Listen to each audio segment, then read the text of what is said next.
Hey there, Cheesemeisters, and welcome back to the Peach Pod After Dark. I am Jeff, and it was you, Charlie. See what I did there? I didn't go with the line everyone thinks you're going to go with. I went with a different one. And joining me on the other end of the internet, my cuz-host. I'm Leslie, and this is my church. That's right. Come on down here. Jesus is on the waterfront. I couldn't do the week, other line. It'll make me cry. Oh, well, I want to know which one that is then. Like, you don't have to perform it, but what is the line that would that get you? I could have been a contender. Oh, I could have had class. I could have been somebody instead of a bum, which is what I am.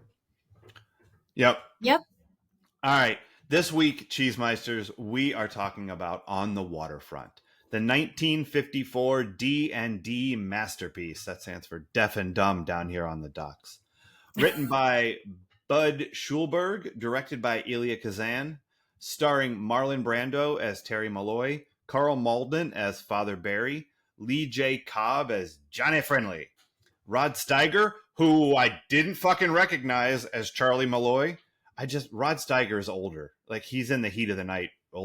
He's an old fat bald guy. But he's his brother, and he's like younger, and he's got a hat and shit. Yeah. Pat Henning as K.O. Duncan, Leif Erikson as Glover, and Eva Marie Saint as Edie Doyle. We are watching this in conjunction with Season 4, Episode 28, Acting Out, because Roy Randolph tells Kelly that she could have been a contender, and that there's a whole lot of method shit going on in that episode. Our spelling connection is Leif Erikson. He was on an episode of Fantasy Island. This movie is I don't know if I've used this word yet, but it fucking applies here. This movie is beloved. 99% on Rotten Tomatoes, 95% on the Popometer. It won 8 Oscars, you guys. It won 8 of them. Let me read you what they were. All right. It won Best Picture. Ever heard of it? It won Best Actor in a Leading Role for Marlon Brando, Best Actress in a Supporting Role for Eva Marie Saint, Best Director for Elia Kazan, Best Writing for our friend Bud Schulberg, Best Cinematography, black and white, Best Art Direction, Set Direction, black and white, Best Film Editing, and then it was nominated for Lee J. Cobb, actor in a supporting role, Carl Malden, actor in a supporting role, Rod Steiger, actor in a supporting role, and Leonard Bernstein, best music scoring of a dramatic or comedy picture. People really fucking liked this movie. Was this your first time seeing it? I think it was. It absolutely was. I had never seen this. I knew the speech. I did not know the name of the movie. Okay. So before we get into all of the things we need to get into in this episode, I guess I want to start here. Do you understand why people think the way they do about this movie? Like, after watching it, did you say, I get it? No. Really? Okay, that's interesting. But I want to say, too, I didn't hate it. I enjoyed it.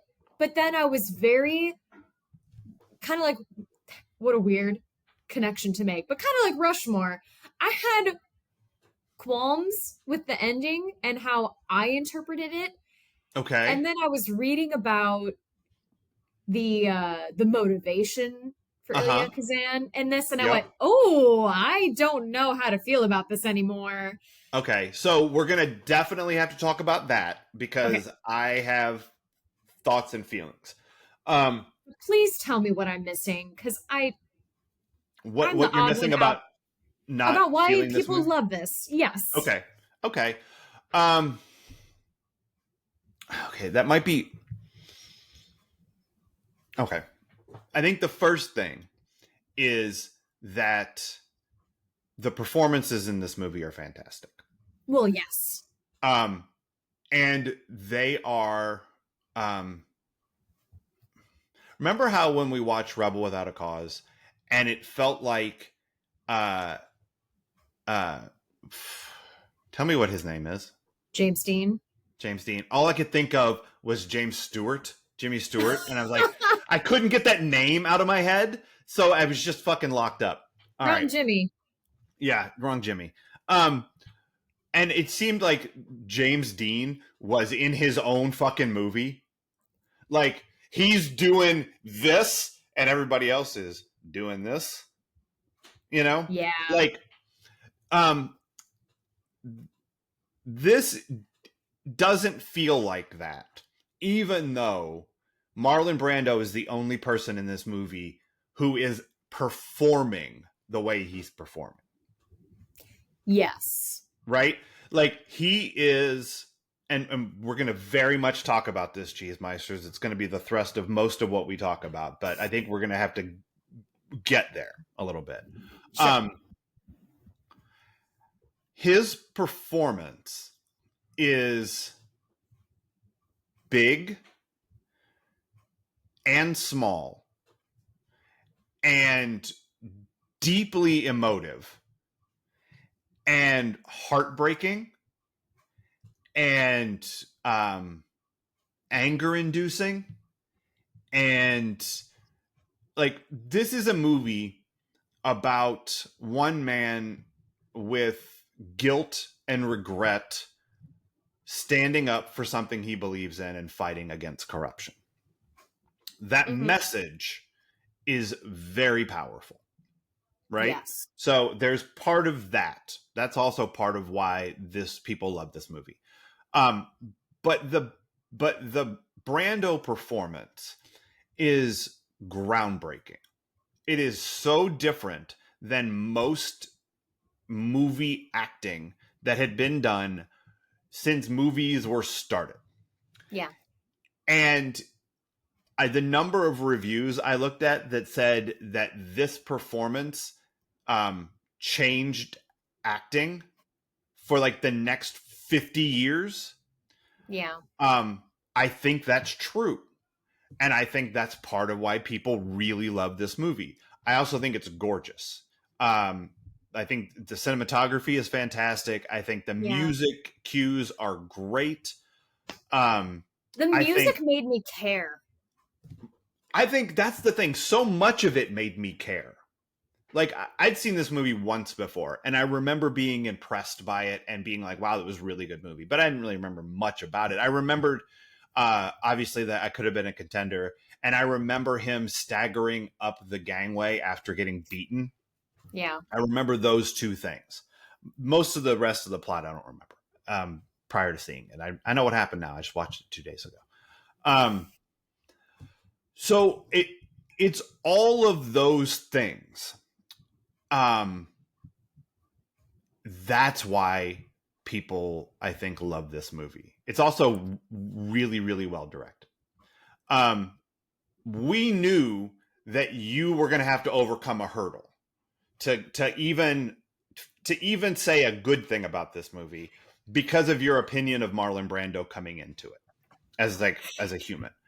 And so I was curious. One of the reasons I thought it would be interesting to watch it is to see if you could see why other people appreciate it, even if your disposition towards him and his school of acting is a hurdle and a half.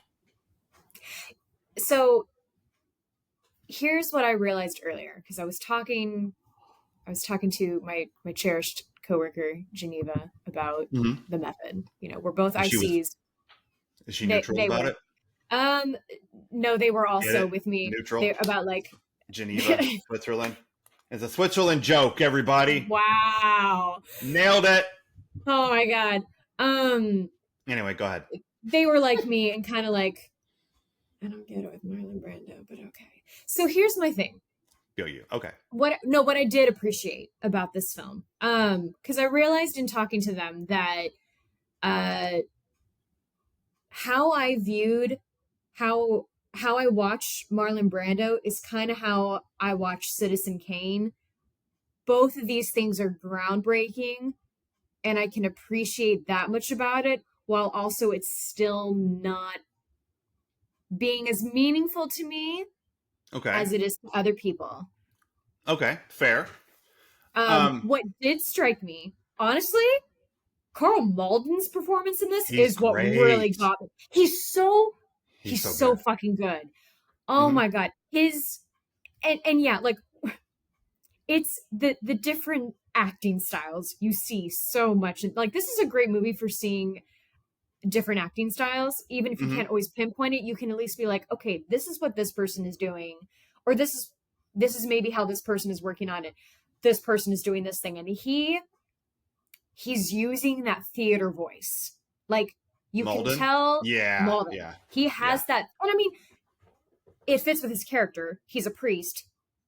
And he's You know, giving speeches. he's giving speeches in maybe not the best amplified spaces, but either way, that he's his role is to motivate.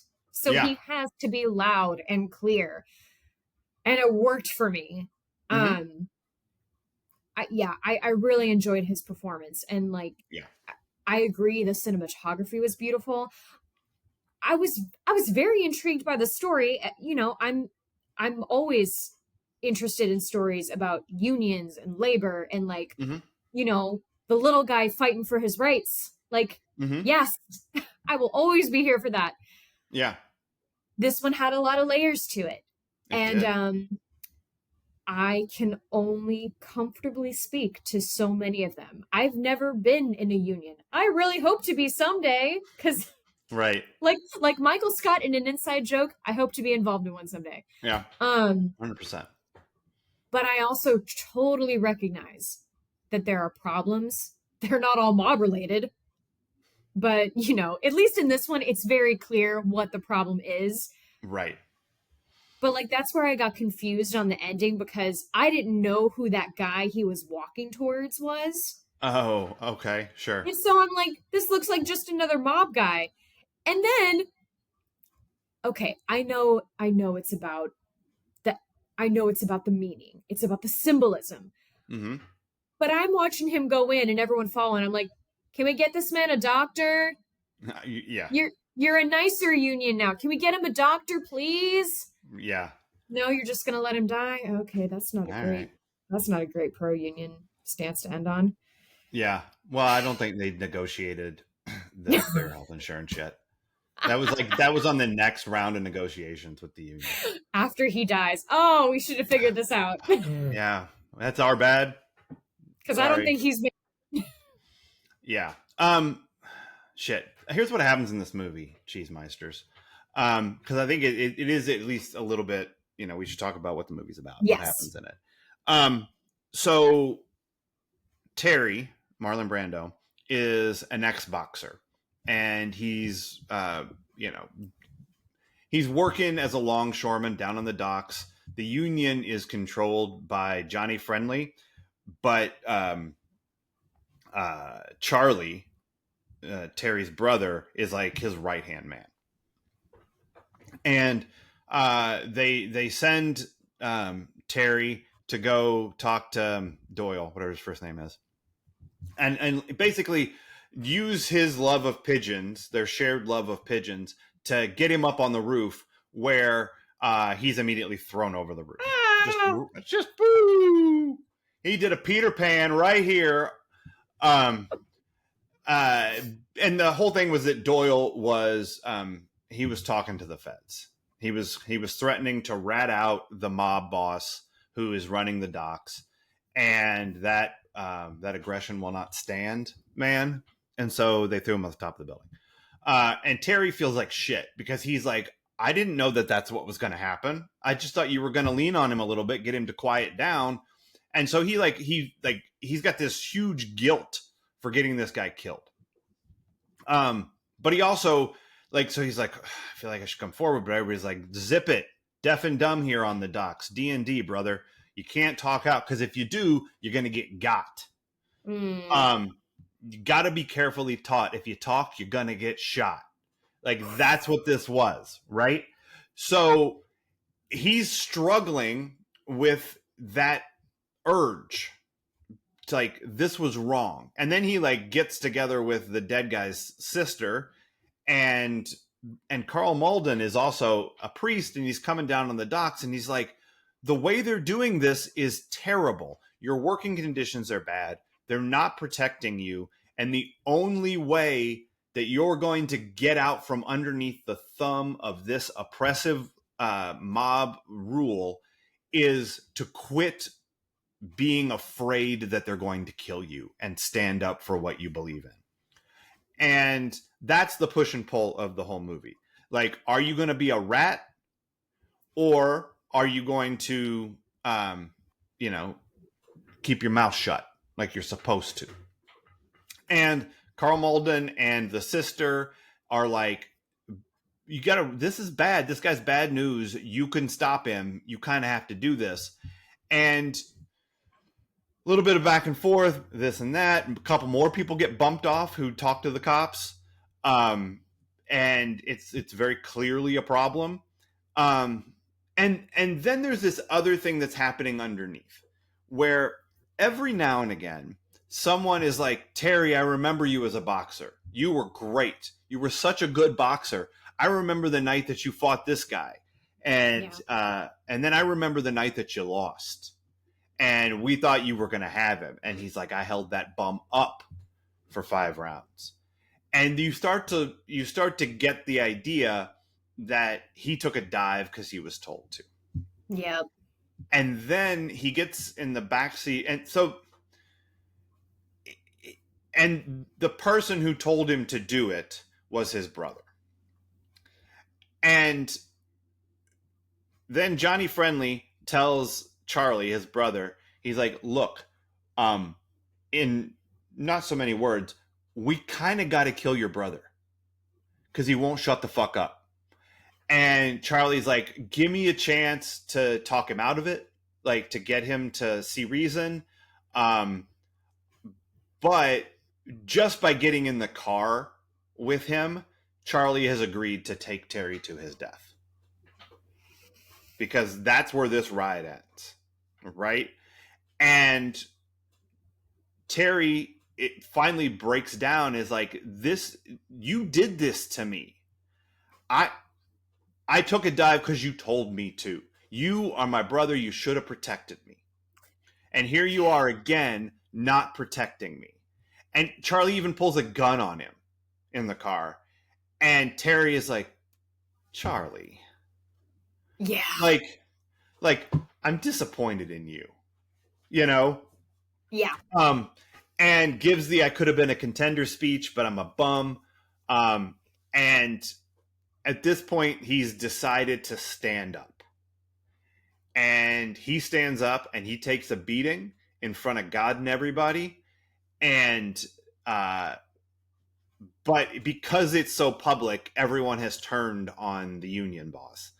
But we need this symbolic act of Terry getting up, walking in, and everyone will follow him. And now the union is under better. It's all, the ending is, I don't love the ending. I'm with you. Okay, good. I'm not wrong. I don't think, no, I don't think the ending, I understand why it ends that way, but it feels too showy. It's like, that's not real. Like, everything up until this point had felt, even Brando's like, occasional histrionics felt very real. The ending doesn't feel real. The ending feels like well, we needed a moment for everybody to cheer. Yep. But here's the thing before we get to method, because I want to spend a lot of time in method. Oh boy. I was just reading the same as you were in these reviews. So I didn't realize this. This movie was Elia Kazan's response to everyone who was mad at him for naming names in the HUAC committee. Which is redundant because the C in HUAC means committee. So, sorry. What a great... it's like calling it an ATM machine. Like, Well, it was a pretty stupid thing that they did. well, yeah. By the way, an ATM machine is not where you go get money, um, because an ATM is an automatic teller machine. An ATM machine, it has to mean ass to mouth, right? That has to be what that means. If you're saying machine, the M can't mean machine, so it has to be an ass to mouth machine, which is a whole different deal. It Um, sure is. and so I'm not saying it's a bad deal. I'm just saying it's a different deal.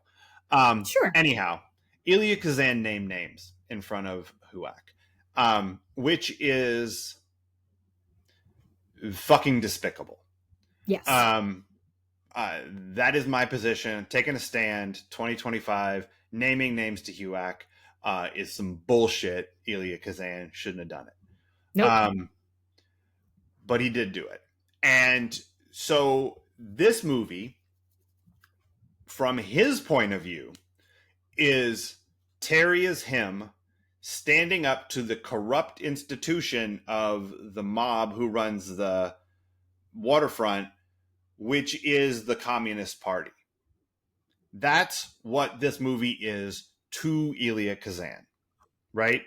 And it is a middle finger to all of his critics, which he said out loud at least once because it was quoted. Like, it was basically like, "This is a big fuck you to my critics." Wow. Yeah, and the fact that that is what this means to the person that made it colors my viewing of it. But it doesn't destroy it Yeah. because it still works as a movie, and it works as the movie that I thought that I was watching it as, which is a guy standing up to corruption, a guy standing up Yeah. to bullying, um, a guy standing up for the little guy, which is not what Elia Kazan is doing when he's naming names in front of Huak. He is No, not he's standing not. up for the little guy. He is kissing the ass of the people in power, and that's He's why what he's protecting doing is himself. bullshit. He's covering his own ass. Yeah. Um, but that's not how he sees himself. How he sees himself is Terry. Yeah. So upon reading that, it recontextualizes the movie for me a little bit. And so I have to ask myself, how much does his intent impact the movie and my viewing of the movie? And this is one of those things where your answer is your answer. You know what I mean? It could be whatever Yeah. it is for everybody. Um, it makes it slightly oogier. It makes it a grayer experience for me, but it doesn't ruin it because I can take what he meant. I'm not required to agree with what he meant by Sure. watching the movie, right? Yeah. That's the same thing to me. It's analogous to your feelings about method, Okay. right? Like, are you able to overcome the part of this that is the performer's um, foundation, like the thing that the performer is bringing to it, the same way that I have to overcome what the director is bringing to it? It depends. Okay. And so I really want to understand where you land on all this. And I'm not saying it should or shouldn't one way or the other. Um, but aside from the Last Tango in Paris stuff, which hadn't Yes. even happened yet, right? That's No. 20 years in the 15 years in the future. So aside from that, um, your beef with Brando is primarily his acting style, that the fact that he is method. Is that a fair statement? Yes, No, but it's so not 100% accurate, but fair. yeah. Yes. Okay. That so I just wanted to say that because I want to understand method, Okay. and I want to understand the as best you can, being our resident expert. Um, the difference between like Meisner and what's Stanislavski? Yes. Oh, there's a Stanislavski. lot of names. Yeah. Well, Like there's five. okay. So what the difference is between those things? Which one of those things is Brando? Right? Oh, okay. Got it. So like and like so the difference is so let's start here. What are those different schools of method? How are they different from one another? And which one is Brando? Okay. Big question. Big question. Rein me in if I go off track. Or if I'm not clear. How will I know? It could all be the track. I mean, if I always worry that I ramble and I don't make sense. No. So anyway. I'll let you know if I don't understand. Okay. So the method. Yeah. Where to begin? Okay. So the creator of what we consider the method is Stanislavski. Okay. His system. Okay. He had, and I'm gonna go. I have notes here because Cool. I wrote down a lot of notes, but I also I just want to be very clear about what things are. So, okay, theater was changing in Russia mm-hmm. in late 1880s. You know, everything had been big and grand for a long time. Most stories were about kings, queens, people of means. Mm-hmm. And then we had Chekhov, who started writing more about the everyday person. Mm-hmm. And with that, you have Stanislavski, who wanted to start creating an acting technique that was more about being natural. He wanted to create living characters. And I'm going to go back. Well, wait right here, baby. Yeah, exactly. He wanted to, yeah. He wanted to develop natural performances. So some of the things that go back to Stanislavski are like, you hear people talk about what if? What if you were a dock worker? What if you were a priest? Okay. What if you were working with a mob man and you had a brother that you know, all these things, all these what ifs, you know, what if death were on the line? Those things. He gave us more, he gave actors questions to ask, to really look at a script and not just play the base things. You know, up until that point, it was like, oh, I put on a crown, I'm a queen, so I act grand and I talk this way. Sure. Stanislavski said, let's look at it on a deeper level. Okay. And so I'm going to, so now leading into from his early work, his early work inspired Lee Strasberg, who believed use your own memories and emotions. Okay. And I know I've shat on Meisner. I was wrong, people. It's Strasberg who's the asshole here. Okay. Because it turns out that Stanislavski evolved, like we all will, hopefully, and went from, you know what? Maybe this isn't a healthy way to look at acting. Maybe it should be more, oh, I wrote this down too. I love that I wrote notes. Stanislavski once said, the sane mind must heal. Okay. And I love that. Yeah. He was all, like I said, he was all about creating living characters early on. But then later on, at near the end of his life, his friend Stella Adler, ever heard of her, came to visit him. And he said, hey, Lee had it all wrong. I've changed. And he argued for finding harmony between internal and external preparation. So like. Okay, hold on. All right. Yeah. No, I've who's Lee? Lee Strasberg. Strasberg. Okay, thank you. And all right, so just to recap, because sometimes it just helps my brain to say things out loud. Yeah. Stanislavski is like what ifs, bunch of what ifs. Yes. Right? Asking these questions, which to me, that sounds like a good idea. So that sounds good. I like it. Makes sense. Then you get to, and so, but you're saying that was when? The late 1800s? Yeah. Russia. Okay. Got it. So then when is Strasberg doing his evolution of those ideas? I don't have the exact date on that. I feel like that must 30s, be 20s, 40s. I feel like 20s, 30s. I'm sorry, I'm like popping in the mic. No, you're good. Okay. I want to say 30s. Okay. Yeah, I want to say 30s. Okay. Cool. All right. So in the 30s, Strasbourg is like tap into your own lived experiences. Is he still saying ask what if?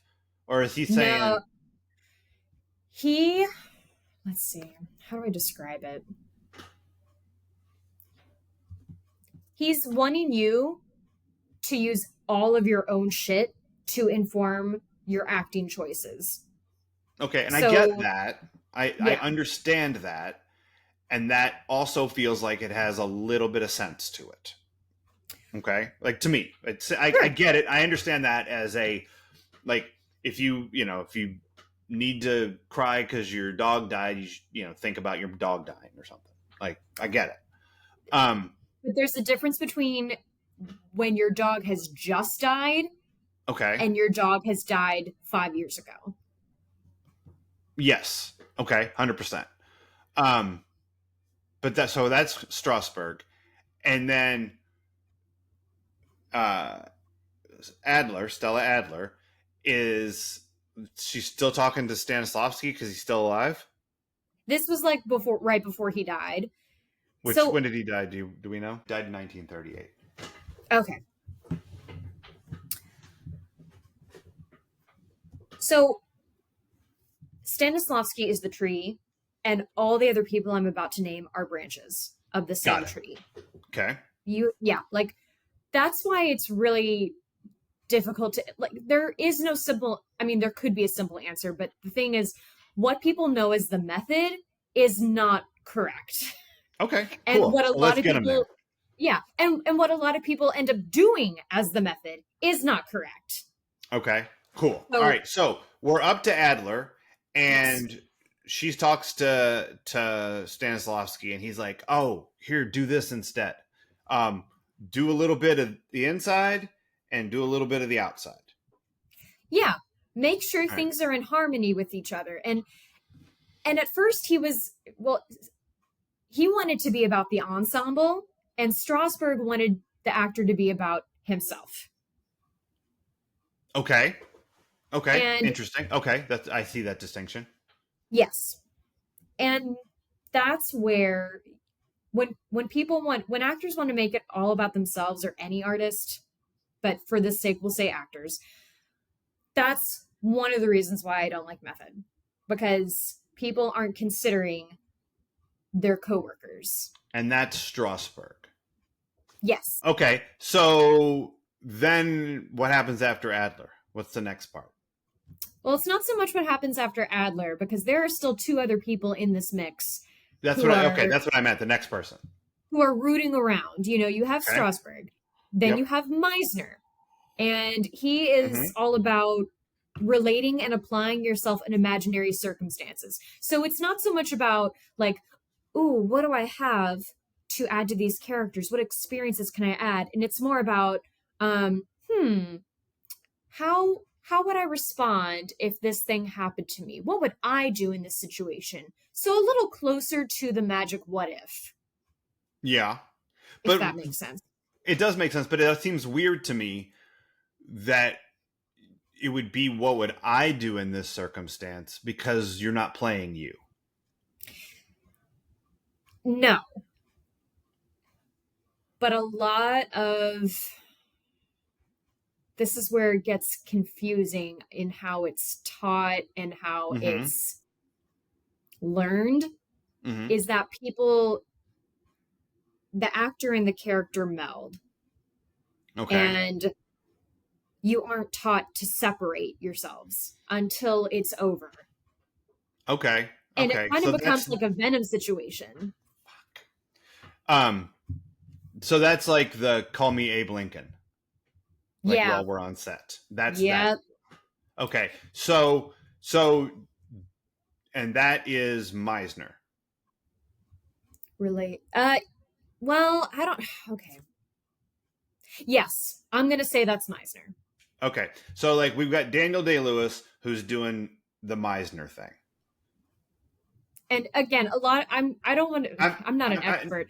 I'm broad Okay. brushing some shit here. I'm Okay. just Great. I'm trying to put it in a context where I understand where I can like understand the thing you told me and apply it to something I've seen. Oh, okay. Right. So the Daniel Day-Lewis thing where he's Abe Lincoln, no That matter whether definitely they're feels rolling more or not, Meisner. He's that's got putting a himself, Meisner deal. yeah, Okay. he's putting himself in it. He's staying there in that mindset the Yes. whole time, which Okay. nowhere does it say you can't leave this. You could stay there, I guess if you want, like, I would understand if you wanted to stay there between scene cuts. Uh-huh. Like, Sure. it's hard going in and Yeah. out for some Yeah. stuff. But to take it home, Right. anyway, Okay. So that's Meisner. yeah. Who's left? Okay. I want to touch on Adler again later, but I must Okay. mention Uta Hagen, Uta Hagen. Yes. who, Okay. Heard of this person. I've heard of all these people. This is the method has got great PR because I've heard of all of these people. right? And how it's just crazy. No, Mhm. no other acting technique has this kind of PR Sure. or this juice around it. So Yeah. Uta Hagen was all about truth and authenticity, personal Who's experience and emotions for believable performances. okay? So truth. That's a weird word. Whose truth? The character's truth, the performer's truth, the truth of the story. Like what truth? What it feels to me is, so I wrote down in caps because this was written a lot in the thing I read about her, was she was big on the performers need to be as relaxed as possible in order Okay. to get out the most natural and truthful performance. Okay. I feel that. The, a lot of these things all dance around the same idea, which is that they don't want it to be manufactured. They want it to be real. Got it. So it's just different ways to get to real. Exactly. Okay. Okay. I feel that. Because I was wondering what they all had in common because they all seem very different. But okay. So if we're saying like prior to Brando, basically, right? Yeah. Taking these lessons and being super fucking handsome while doing it. And really like, I mean, this isn't the, I mean, I think Streetcar is like 3 years before this. Like, but prior to the 1950s and the method landing on the big screen, in the face of Marlon Brando, you had a lot of through the door or out the window in your Yeah. performances. Like that is what screen acting was like, and I'm assuming that is an evolution of it coming off of vaudeville, and Off of projecting to the vaudeville, off in of the stage. Broadway. Yeah. That's the Trying thing. to get the back row. Exactly. Yeah. And like, I, I don't know where, I haven't studied any history about the transatlantic accent, but I saw somewhere that it was mentioned this movie was kind of like the end of that, Yeah. and Yeah. how you see it going away. What little I know about it is that it was meant to be generic and non-geographical. So you couldn't, you weren't from the South or from the Northeast or from wherever. You were just from here, everybody. Yeah. And so, and also because it's the pictures, Yeah. like it's not real. It's larger than life. It is it's the same thing you're talking about pre-Chekhov. Is all of it is spectacle, including the way I talk. So if you're going to tell a story then about dock workers and this internal struggle, this movie is bonkers. If he's like, I could have been a contender. It was you, Charlie. It was you the whole time. Right. Like, that's nuts. This movie's garbage if that's what people are doing. There aren't clear stock characters in this. Mm-hmm. Like it used to be much more distinct. Like if you look at anything like Commedia dell'arte, which Italian theater, like each character goes by the name of what it does, Right, right, right. and what it is supposed to bring to the table. Shakespeare has not stock characters. Like, Yeah. everything was supposed to follow a formula because Hmm. it was just easier and it was simple, and so while it is really cool that they started making theater for the everyman and Hmm. wanted more natural performances, like most things, it gets bastardized or gets taken Uh-huh. down a really bad path. Yeah. Um, Okay. this There's So, definitely good to this. Like, as I yeah. was researching it, I went, "Oh shit, I definitely use some of Stanislavski's system still, Uh-huh. because why wouldn't I want to know my character's objective? Why Uh-huh. wouldn't I want to know their super objective? Why wouldn't I want to analyze these things Hmm. and figure out what I understand and what I don't?" Yeah. Agreed. Okay. So now we understand the different branches. Yes. Um, which one is Brando? Strasbourg. Strasbourg, which was again the uh, uh, think about your dead dog. Use your own memories, Yeah. your own emotions. I feel like Strasbourg and Uta Hagen, I'm pretty sure they worked together a lot, so I could see Brando being very Strasbourg and Hagen. I also read that Strasbourg was very into actors picking an animal and Okay. using that as motivation for their character. Like, for example, Brando studied apes when he was playing Stanley Kowalski in Streetcar Named Desire. Makes sense. Okay. Right. That's You interesting. know, Okay. So understanding that,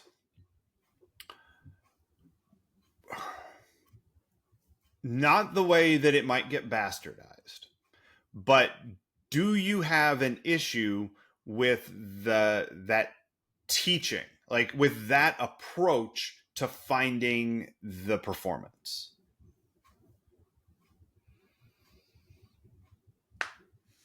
yeah, I do. Okay. Okay. Tell me. Explain why that's a problem. Because there are things being left out of the teaching. You're not like, Okay. and bear with me, some of it I'm going from personal experience because that's what I have. Sure. But when you're a young actor and they're teaching you to go from your emotion and your experiences, they might mention once, if you're lucky, to make sure it's something you have closure on. But when you're a youngin, do you really have closure on anything yet? And do No. you even No. really No. understand what that is? No. And so it's not enough to say you need closure. You also need to let them know you're allowed to take them off at the end of the day. You Okay. don't have to keep Did he do living in that? this. Is I that think how some people Brando did do. this? Okay. I don't Is know that how how Brando Brand. did it? That's what I'm kind of wondering. Yeah. Oh, okay. Okay. No, I have no idea. Okay. I didn't know if he was like, call me Abe Lincoln. Um, I mean, look, Well, if call me Abe Lincoln, look, if you had a dream last night where you're like perfect female body, right? But the head of Abraham Lincoln,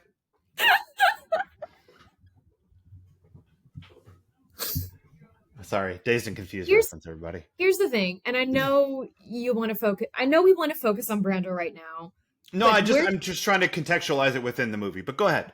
okay. All I'm gonna say is, and I'm not gonna talk about Tango in Paris, but he does go too far with it. So much as in, he doesn't want to learn his lines. He For wants to this or like the generally? Godfather. Oh, well, okay. He didn't I want to mean, learn his lines.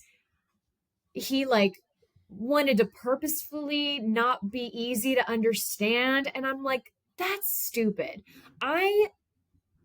I understand that to sound perfectly clear all the time is not natural. That's not how mhm. everyone is, and that's not a true experience to every character. However, it's really annoying when you can't fucking understand someone on stage or on screen, because you're not good then. You don't have technique.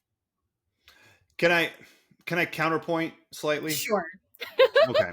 Um, because he's fucking great in The Godfather. Like, I don't know how he got there, but the fact that he mumbles, I don't care. Like, that character is, like, again, it would be weird if that character was like, you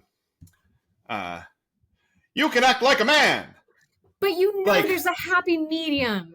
I There's do. many mediums to that. There are, but it that part of it doesn't bother me. But also, have you seen The Usual Suspects? No. Okay. Usual Suspects, you just if you're gonna watch it and it's so good and it's so well done, but it stars Kevin Spacey and that's a whole fucking thing. Oh, damn it. But spoilers for and spoilers for you, I suppose. But Benicio del Toro is in this movie. He plays a character named Fenster, and his entire role is to be the first one of them to die. Like his character, like that's his character arc. So he's like, I serve no purpose in this movie. I'm going to talk in the craziest way you've ever heard because nothing I say matters. I'm going to end up dead. And his performance is so awesome. Like, it's so funny and weird. And you're just like, I like that Fenster guy. He's crazy. Like, so that is an example of where he chose on purpose not to be understandable because it didn't fucking matter. And because he made that choice, it was so great. Like, it was just so much better of a character and a performance than if he had gone in and just been the bad guy. That makes sense in that kind of role, and I can appreciate that kind of choice. If it's not going to matter and your whole role is you just die first, cool. Make it notable so that you get the next Fucking one. does. And I mean, yeah. I think he's doing okay. Benicio del Toro. I got no beef with Benicio del Toro. I don't know if you hate him because of something, but I really like him. I will say, this is just Leslie's not impressed with any actors episode. Okay, that's fine. Leslie shits on other people. I love Carl Malden in this. That's true. He's fantastic. No, I'm not moved by him, but okay. I haven't seen him in the thing yet that moves me. And it's okay. I don't know if I'm moved by him, but I am always captivated. And that's like, here's the great thing. This is why it's great that there are a variety of actors, and we should have more variety. Mm-hmm. Hire new people. That's right. That's right. Just saying. Yeah. Don't waste me on medical students. Okay. So we understand the branches and we understand where Brando fits. Do we understand why you don't like that? I understand the teaching it to kids if they're too young to like have closure and understand what that even means and stuff like that. But if a grown-up wants to use this approach to get there, and it doesn't hurt anyone, because I understand and I also understand that as a fellow performer, it might be a huge pain in the ass to deal with this guy, right? Yep. Like, even if there's no abuse or wrongdoing, it's just a pain in the ass, and I don't want to work with a pain in the ass. Totally get it. Like, I'm never going to say you're wrong for wanting to avoid working with assholes. Like, life's too short. But if you're not in the performance with him and it's not tango, it's just what he's like, the way he's chosen to get to this character. Is that a stumbling block for you in this movie? Is it just because he is of that method that you find his performance doesn't grab you, or is there something specific about like the gestures or the way he chooses to do something that is because of his upbringing that as a performance note you don't enjoy? Do you understand what I'm asking? I think so. I went the long way. You did, and that's okay. Look, I agree. He looks natural, and it's impressive in some scenes. Mm-hmm. I Again, that final scene really, there was some more physical, there was still some more movement exercises that could have been done to, like, I feel, if he wants to lean into realism and to looking Yeah, natural, there was more that needed to be done. Honestly, that was his least method moment. I agree. It's also Any of the the physical stuff. but it like it's his least method moment. It's also the least effective moment of the movie. Yeah. Um Like if I'm looking at Brando's performance in this movie and saying the things that work, it's not the ending because I don't we talked about it, I don't like the ending. yeah. Um it's the scene where he's walking with Edie and they're talking and they're going back and forth on like what he should do and like the thing where he takes her glove and puts it on instead of giving it back to her. Like that's a choice. I don't know why you do that, but it's an interesting choice. It makes me notice. It's So doing like it in the moment. yeah. So the parts of his performance that I think are so great are probably the most method parts. Hmm.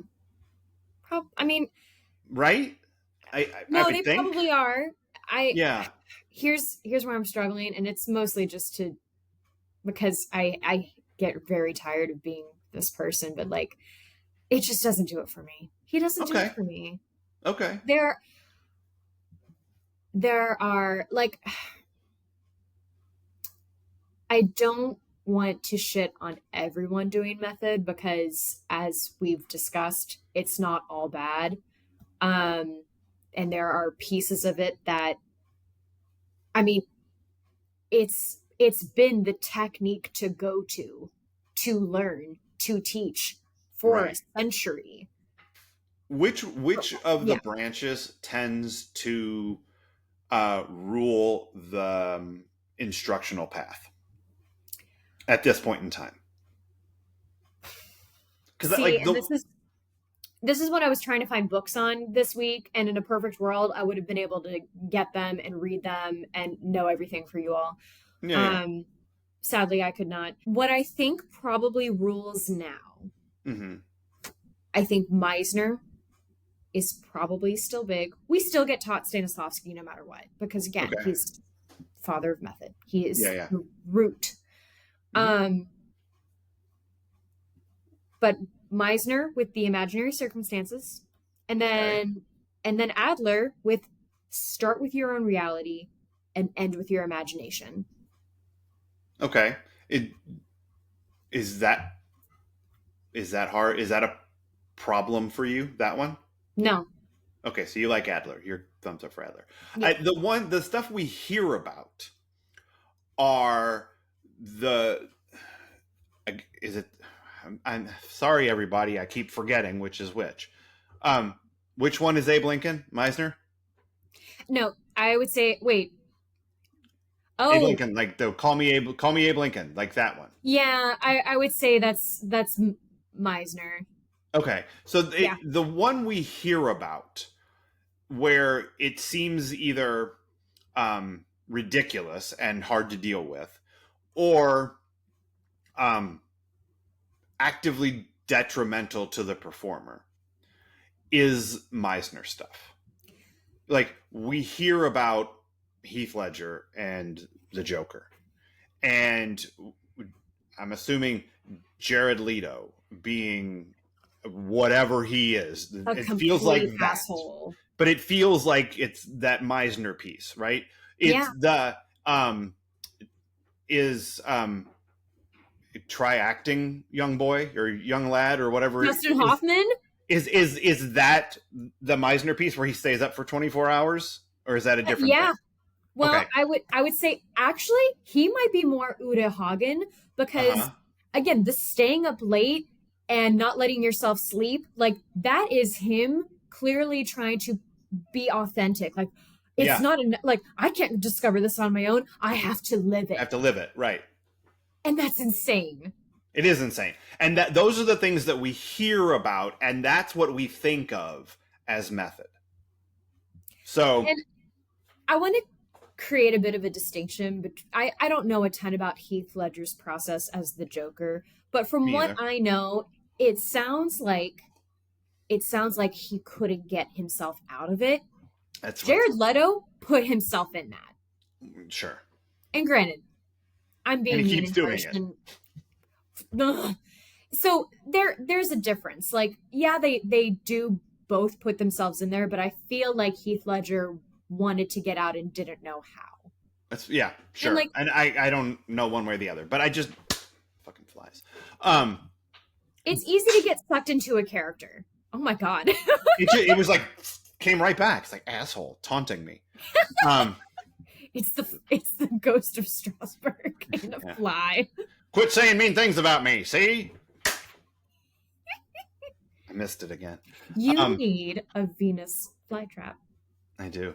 So I feel like a lot of the method that we hear about is Meisner based, but I also think it's important to note that I think it's being destroyed. I think they're taking it's like all of these people taking a branch of Stanislavski and making it their own. And then you get actors who, I mean, some people believe in going to class and learning, and others believe in I can figure this shit out on my own. Right. To each their own. Sure. But if you're going to take on a technique and you have the money or the ability, why not learn from a professional? Well, okay, there's that. Although again, here's another example of someone who just fucking lived it. Have you watched A Hard Day's Night yet? No. Oh, you got to. Oh, It's so good. No. No. The Beatles went okay. It's not that he went method. He was just hungover.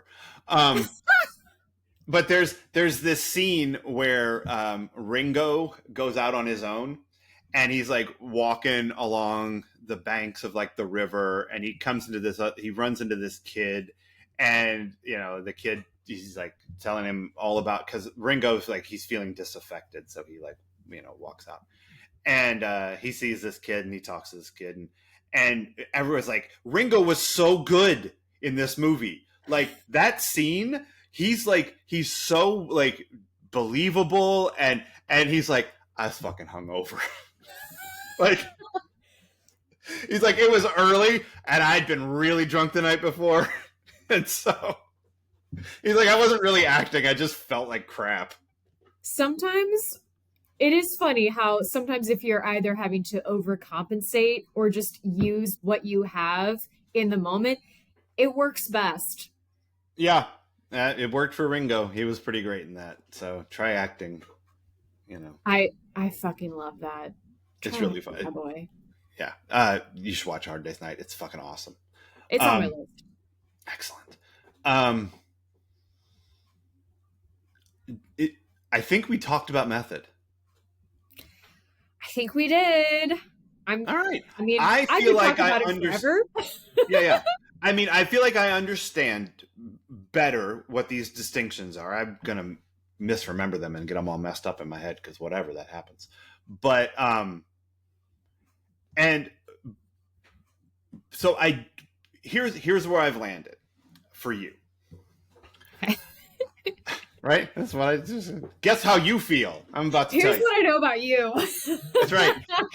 Here's why you're doing this and why you're dumb. No, I don't know. Here's why you're failing. Yeah. Here's what it is. You don't have a problem with method. You have a problem with Meisner. And you have a problem with assholes. Yeah. I think that's most of it. Like it's that assholes use Meisner to be extra assholey, and then they're real fucking hard to deal with. Uh-huh.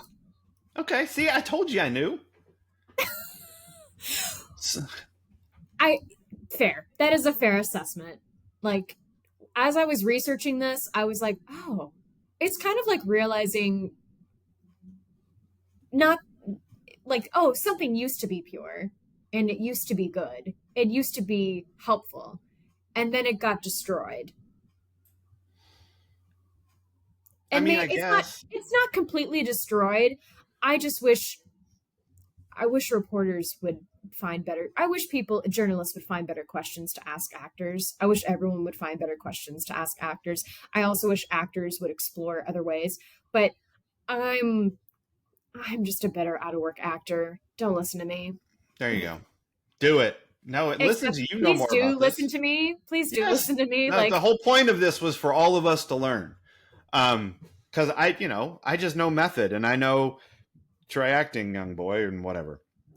Like these, call me Abe Lincoln. Like that's what I know, right? Perfect female body. I get it. Head of Abraham Lincoln. That one might be me mixing some things up. it is. Yeah, it might be. All right. Anything else you want to say about the movie? No. Okay. Adventures in Intimacy? Sure. This was kind of another area where I felt like if this was you all being natural, this is proof why an IC is helpful because looking natural doesn't always mean it looks good. Yeah, sure. Like, I will commend Brando. You were doing closed mouth kissing, and I'm so glad you were appropriate at one point. No, Jeff. Stop it. I've been chastised for French kissing nobody. Listen, I'm just trying to save you from another fly flying into your mouth. With that tongue, no way. Oh my god. Ha ha! Muppet movie joke. So I have to catch a plane. With that tongue, no way. I found the intimacy and the romance of this interesting, and another case of did we need this? Where is this coming from? So there's so much space. There's so much polite space between Terry and Edie, very indicative of the era, very indicative of no, I'm going to leave it at that. It's indicative of the era because people just don't stand as far apart unless they like I can't come up with a scenario right now, but like there's a very distinct you're a proper lady, I'm a bum, but I want to walk you home. I'm going to be mindful of your space. They don't really get close until they're in the bar and they take shots, which, alcohol. Social lubricant. Gotta love it. Exactly. And then like, they're dancing and spinning together. And I had the question in the bar scene, like, is he trying to distract her? Is this just him trying to get her off of the case? Because she's going around like Nancy Drew trying to figure out who killed her brother. Yeah. And I love it. I loved her character so much more before he told her that she loved him. I'm like, ah, shit. Right. Yeah, the romance took me out of this. It felt forced. Okay. And for good reason, because he totally forces her to kiss him in a very, well, it's artistic. Because he comes in, I'm jumping to not the end, but like right before Charlie's death. She's just sitting in her house and in her white slip, as one does. And he breaks in, and she runs to the end of the room, and there's this doorway, and he like pushes her behind the doorway so we can only see her arm. And it's some violent looking intimacy as he forces himself on her, and you kind of see her arm like fight and then go limp. And And I thought, okay, I see what you're trying to do, Hollywood. You're trying to do the whole like, huh, It's like a we saw from spoon. Kevin Kline and Tom Selleck. Right. Um, Yeah. exactly. But it kind of looked like she died. Sure. You know, I she was went, overcome. you her? Yeah. Whew. And then once again, kind of like Kevin Kline kissing Joan Cusack, there's this, not this playful Muppet like mashing of lips, but they are just holding it. Yeah. And if that is what came to them and that is what felt right in the story, okay. But I mean, it's 10 seconds. I don't know if it's 10. I didn't count this time, but it's a while where you're Mhm. just staring at their faces mushed together, and like you see his hand kind of combing through her hair and like keeping her. It made me uncomfortable because she is so squished against that wall. But then he's also in this awkward position.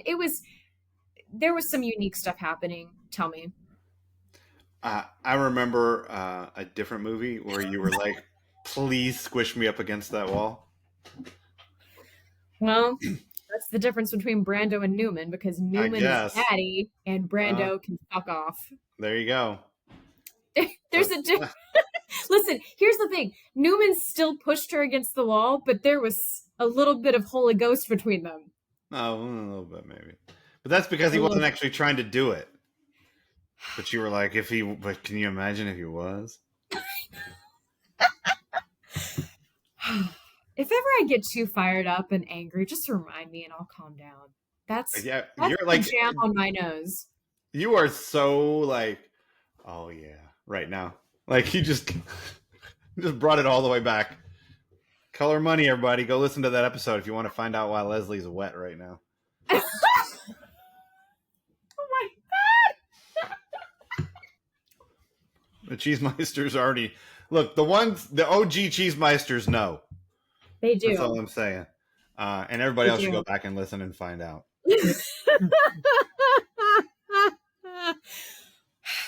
Whatever. I don't. There's no point in being embarrassed. No, why would you be embarrassed? I don't know. I thought for a minute I had to be, and then I was like, "Fuck it, I'm a grown No, woman, and that's right. people know I'm not pure." No. Let's see. Is there anything more about intimacy in this? No, because there's no Paul Newman shoving me up against a wall, so I'm not interested. Okay, fair. You distracted me. I did. You're really somewhere else right now. It's I really really funny. am. I don't I want to highly think. recommend that everyone watch this on with the video. Like if you're just listening to us, go to YouTube or Spotify and watch this episode so you can watch how lost Leslie is in the thought of Paul Newman rough riding her. I mean, she just it is it's glory. You were just like it's this is I don't know, I'm not a good enough actor, but here let me see if I can let me I see if I don't want to can watch you play me. I want to play you to you. It was like this.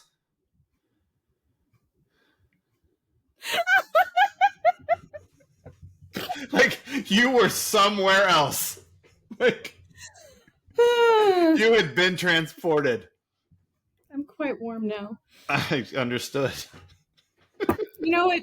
It's perimenopause starts younger and younger, doesn't it? Oh, you got the Anyway, vapors. you know Yep. what? That's my green room. Paul Newman in the bathroom is your green room. Saying I'm not your daddy.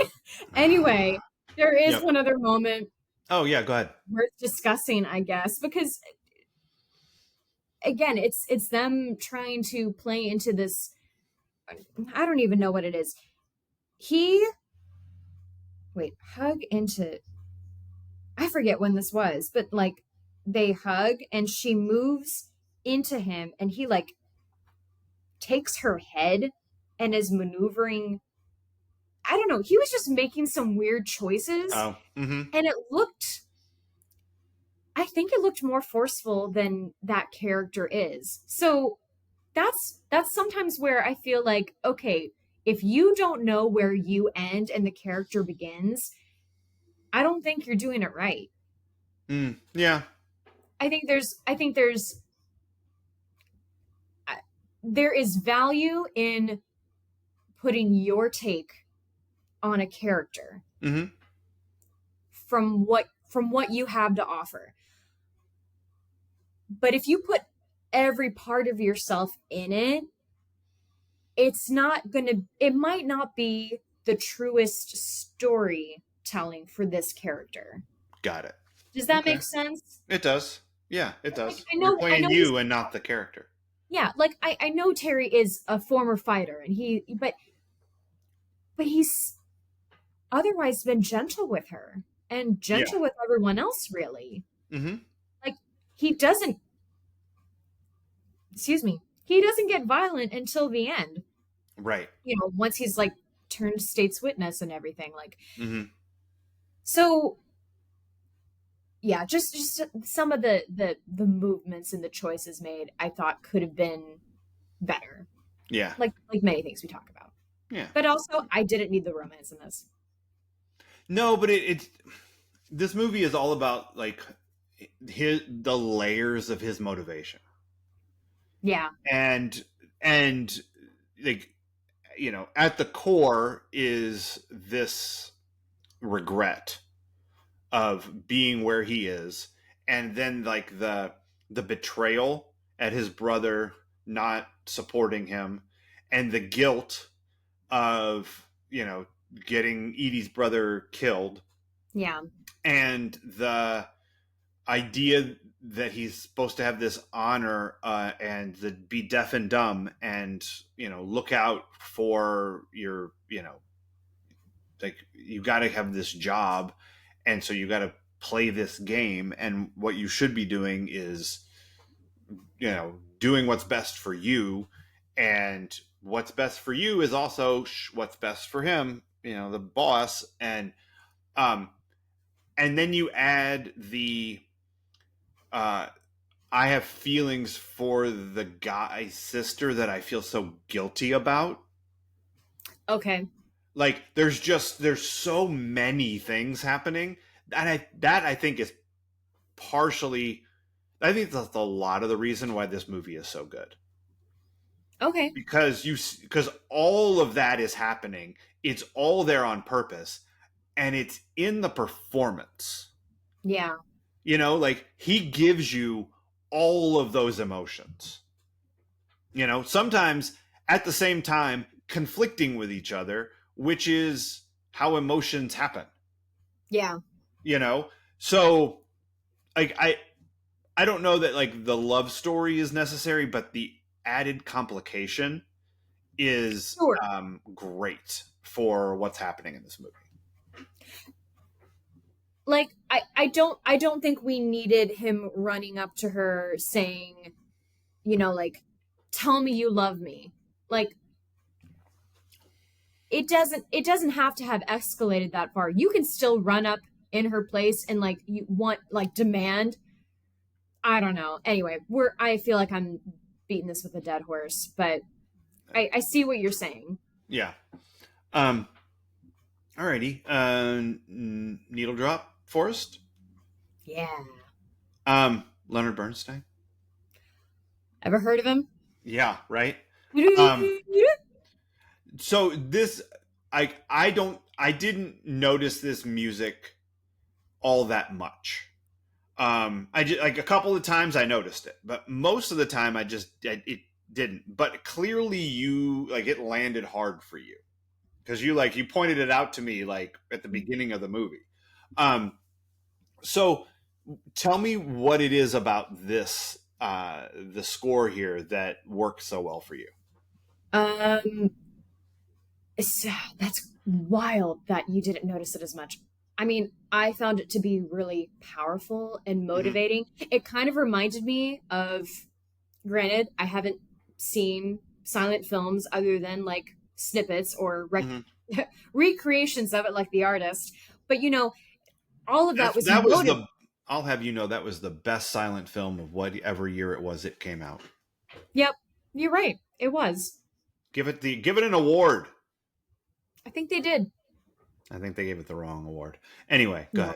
ahead. Anyway, so yeah, I found the music to be really powerful and moving. Honestly, it made me care more.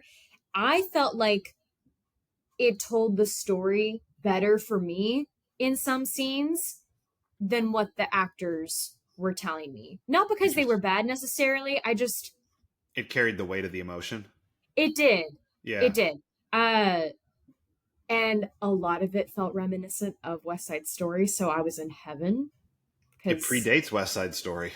well, then I guess By West like, Side Story is reminiscent. Oh, that's true. yeah. Like 6 years or something. It doesn't West Side Story come out, the movie come out in like 65? I thought the movie was 61. I might be wrong. Either way, Yeah. they're both similar in a way. Yeah.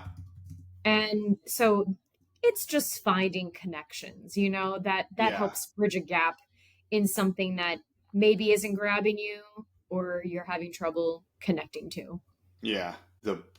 Stage the stage production went up in 1957. So after this. Um so this was before even the stage production. And you're right, 1961 movie. Good job. They totally could have already been working on lyrics and Yeah, music because I totally mean true. musicals take a long time and Mm-hmm. yeah, I mean, yeah, they My, could have, but I'm conjecturing. I feel like it's reasonable to assume he was doing both of them at the same time.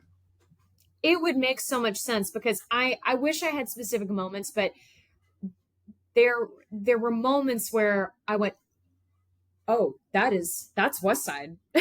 Yeah. I mean, this movie comes out in 1954. If West Side Story first goes up in 57, 100% it's being worked on at this point. Yeah, Like that's just the way that timeline has to work that way. So it makes total sense that those two things are, that the music sounds the same because like this isn't like Schindler's List in Jurassic Park, which is famously like Spielberg was doing both of those things simultaneously. God, I forgot that.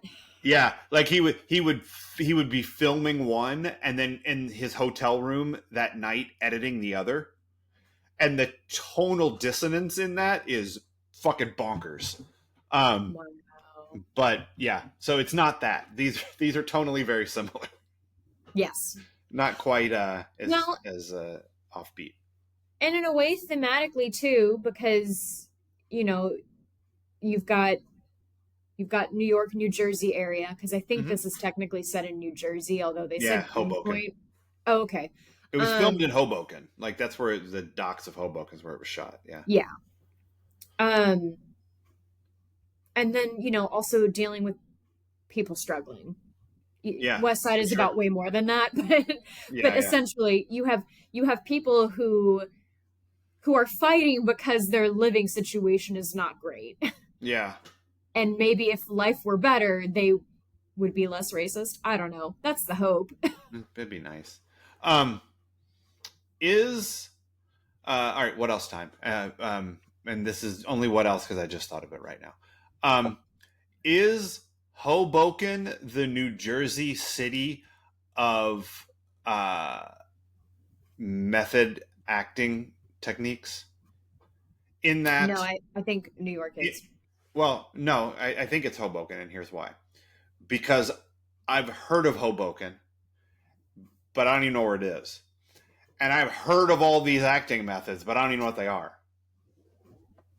I see. See what I'm saying? It's the thing Yeah. that you've heard of, and you're like, I don't even know why I've heard of that. But I've heard of Hoboken, and I've heard of Stella Adler. I That couldn't tell you is anything about either place or either thing, but I know them. They're in there. I don't think you're ever going to see that analogy on an I-step test. But there You you know what? go. Look, if the world thought more like me, it would be a more interesting place. That's not entirely wrong. No, I got again, not in charge of what happens up here. We know. Shit just happens. Um, is this anyone's defining role? Probably Eva Marie Saints, Yeah, maybe. but I'm guessing. It's not Brando's defining role, but it's certainly one of. And it's definitely one of it. It's not even his like first defining role, because like Streetcar was huge. Yep. Um, he was already huge by the time this movie happens, but this was like next level. Yeah. You know, um, I mean, I think his defining role ends up being the Godfather, but it's the role that's least like who he was as an actor, other than like Yeah. I put the things in my mouth and I talk like this. You know what? He's like a certain pop star and he has eras. Yes, he does. Yeah, this is the I like the Kowalski era. Um, Gross. whatever. What else you got? Oh, this is a very silly thing because I keep noticing eyebrow scars. Oh, And I'm like, because of Luke is Perry. that a yeah. Well, Luke Perry and then Marlon Brando had one in this, and I'm like, oh, so this has been a thing for a while. Like, I Yeah, know it's not. Sometimes I feel like more than ever, people are doing it as a look. right. Because they Um, have. I, there's a reason why on fleek exists as a term. That's all I'm saying. It's all about because people eyebrows. create. Oh, Yeah, on fleek comes from eyebrows. it does. When like that phrase first came out, whenever it was 10 years ago, whenever it was, and I was like, "What the fuck is this?" And I looked it up on like Urban Dictionary, and like all of the definitions had to do with eyebrows. That's so And I'm funny. like, do we needed a word to describe eyebrows? Like it was this important? So yeah, Brando on fleek. I think the first moment I felt old was when I was substitute teaching, and I can't remember if I said it, you know, with or without irony, but I said on fleek, and a student went, "Don't ever say that." No, don't do it.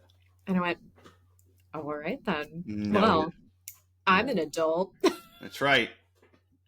I'm and I'm living it. officially uncool. That's right, Buster. Um, well, I don't know what we were talking about when we went down that little rabbit hole. Oh, I finally lost the thread. what else? People's defining. Oh, eyebrow scars. Oh, the eyebrow scars on fleek, right? Yeah. Wow. Um, that was really all I had. It was just like, oh, it goes back that far. Yeah, It probably goes back even further than that. it probably does. Um, back to the Mercutio caveman. probably had a eyebrow I, scar. caveman hashtag on fleek. Hot. That's right. They had the bushiest eyebrows. This is based on a true story. Like it's Yes, based on real reporting of real shit that was actually happening, but the ending is make believe. That's of not course. how the true in real life he did not overcome and lead everyone else in and reform the union. That's not how this ended in real life. He might have ended up dead. I'm not 100% sure. Yeah. But Kazan, because he was telling his own story of heroism in front of the Hewitt committee, um, took a true story and gave it a false ending. Um, and it's the one part that doesn't work for me. Hollywood. Yeah, hashtag Hollywood. All right, what is this the EST of for you? Oh my God, I have no idea. Yeah. You go first. I I had trouble with this because I feel like anything I could say, you're like a reasonable person could come up with another example of something much worse, Right. um, or something more like. But I feel like this movie might carry the most baggage of 1954 movies. I don't know. I don't know what, but like it carries the weight of 8 Oscars, and it carries the weight of an acting performance that changed acting performances for multiple generations. Um, I could have been a contender is like one, like De Niro, you took that line and used it in Raging Bull, and fucking Roy Randolph is using it. Like, it's there, and the the Meisner of it still goes, and this movie holds that weight. It carries a lot, Yeah. for one movie in 1954. This is the least musical Union movie I've ever seen. Yeah, but there's only two, and one of them's about papes. Have no fear, Brooklyn is here. Yeah, send them to Hoboken. See how they fare. My other hot fave. Yeah. All On right. the grounds of Brooklyn. On the grounds. I think that once again we have proven my theory that everything comes back to Aaron Spelling. Even the method. I mean, Even the whole on the fucking waterfront. movie, guys. Even the whole fucking method. All right. So join us here on Wednesday, Cheesemeisters, when we watch season 4, episode 29, Truth and Consequences, which you have already seen. I haven't watched it yet, so I don't remember exactly what happens in that installment of the Laura Kingman story. Do you have thoughts, having seen this episode, about movies for next week? Because we haven't landed on anything yet. No, I hadn't. I haven't been able to think beyond what I saw. So yeah, after this, Awesome. I will think on it. Okay. Well, so next Friday is a surprise, Cheesemeister. Cheesemeisters, plural. There's more than one of you out there. God damn it. Yeah. But not enough. Speaking of which, follow us on all the things, Cheesemeisters. Subscribe. Do all the podcast things that podcast people want you to do. Like if you're on Apple Music, do the rate and review thing. 5 stars, 4 stars is for assholes. Don't do that. Don't be an asshole. Go and say great things about us. Like, just 5 stars and talk about how much you want Paul Newman to push you up against the bathroom wall. Whatever. I don't care, as long as there's 5 stars involved. All right. And then tell your friends. Talk to me about other things. No, don't, because it's so much fun to talk to Leslie about this. She gets all worked up. She gets hot and bothered, y'all. All right, so do all those things for us, please. Tell your friends, tell your enemies, tell people you work with, tell your doctor, tell the person who enters your data in when you're waiting to go into the doctor's office. The person who is like exhausted from all the nonsense she's dealt with all day long and is this close to snapping on you. Tell her about the beach ball. Do it. You could save a life. Yeah. How to save a life. Like that song from Grey's Anatomy. We're just as good as Brandon. We could save lives. We're saving Ukrainian lives. That's right. Multiple lives a season. That's our goal. All right. But until then, Cheesemeisters. Cheers. Cheers.